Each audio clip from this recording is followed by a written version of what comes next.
ইমামদেরকে দিয়ে, মুহাদ্দিসিনদেরকে, মুফাসসিরিনকে দিয়ে, বড় বড় উলামা ইকরামদেরকে দিয়ে তোমাদেরকে আমি সেই দিন বলে দিয়েছিলাম, ওয়ানি আবুদুনি হাদা সিরাতুম মুস্তাকিম, তোমরা আমার ইবাদত করো, আমার কাছে আত্মসমর্পণ করো।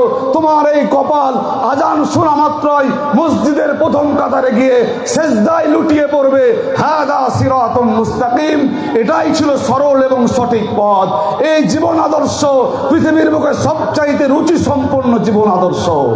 যে জীবন আদর্শ এক সময় ইউরোপের মানুষ তারা পোশাক পরা জানতো না, যে সময় ইউরোপের মানুষ তারা খাবার খাওয়ার সিস্টেম জানতো না, যে এক সময় ইউরোপের মানুষ টয়লেট করার পর পানি খরচ করার সিস্টেম জানতো না, এই সিস্টেম ইসলাম তাদেরকে শিখিয়েছিল।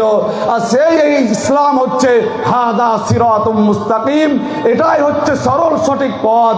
ব্রাদার মিল্লাত, আজ আমরা সেই ইসলাম পাওয়ার ফলে সেই ইসলামের সঙ্গে আমরা কেমন ব্যবহার করছি, সেই ইসলামের সঙ্গে আমাদের কেমন সম্পর্ক, আজ আমরা যদি বুকের ভিতরে হাত দিয়ে একটু ভালোভাবে চিন্তার জায়গায় যাই, একটু রাত্রেবেলায় ঘুমাবার আগে একটু ভাবনা চিন্তার জায়গায় আসি যে আমরা ইসলামের সঙ্গে কতটা বেয়াদবি করছি। আল্লাহ তাআলা বলছেন, ওয়ানি আবুদুনি, তোমরা আমার ইবাদত করো, হাদা সিরাতুম মুস্তাকিম, এটাই হচ্ছে সরল সঠিক পথ। আল্লাহ তাআলা বলছেন, হাদিহি জাহান্নাম আল্লাতী কুনতুম তুআদুন ওয়া লাকাদ আযাল্লা মিনকুম জিবিল্লান কাসীরা। হে পৃথিবীর মানুষ, আমি তোমাদেরকে, এই শয়তান তোমাদের প্রকাশ্য দুশমন, এটা যেমন তোমাদেরকে বলে দিয়েছিলাম, এটাও তোমাদেরকে বলে দিয়েছিলাম। তোমাদের আগে অনেক মানুষকে এই শয়তান জাহান্নামের লোকরি বানিয়েছে। দেখবে তা কাদেরকে বানিয়েছে? ফেরাউনের সময় হাজার হাজার মানুষকে জাহান্নামের লোকরি বানিয়েছে, কারুনের সময় বানিয়েছে, হারুনের সময় বানিয়েছে, সাদ্দাদের সময় বানিয়েছে। আজও বর্তমান সময়ে দাঁড়িয়ে যারা ইসলাম বিরোধী শক্তি, তাদেরকে জাহান্নামে দিকে নিয়ে যাওয়ার জন্য এ শয়তান তার 24 ঘন্টার তার যে ডিউটি, সে ডিউটি পালন করে যাচ্ছে।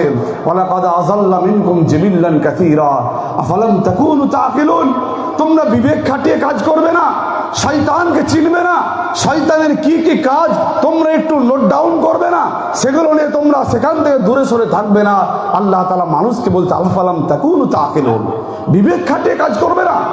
মগজ খাটিয়ে কাজ করবে না? আজ আমরা মগজ খাটাচ্ছি কোথায়? বিবেক খাটাচ্ছি কোথায়? আমি একজন রাজমিস্ত্রি, 2 তলা বিল্ডিং করতে কত টাকা খরচা হবে, কত টাকা তার লাভ লোকসান আমি আজকে বুঝতে পেরে যাচ্ছি। সেই রাজমিস্ত্রির ভাইকে যখন বলা হচ্ছে, ভাই ইসলাম ফলো করো, ভাই আমি তো দোয়া জানছি না, আমি তো নামাজ পড়তে জানি না, আমি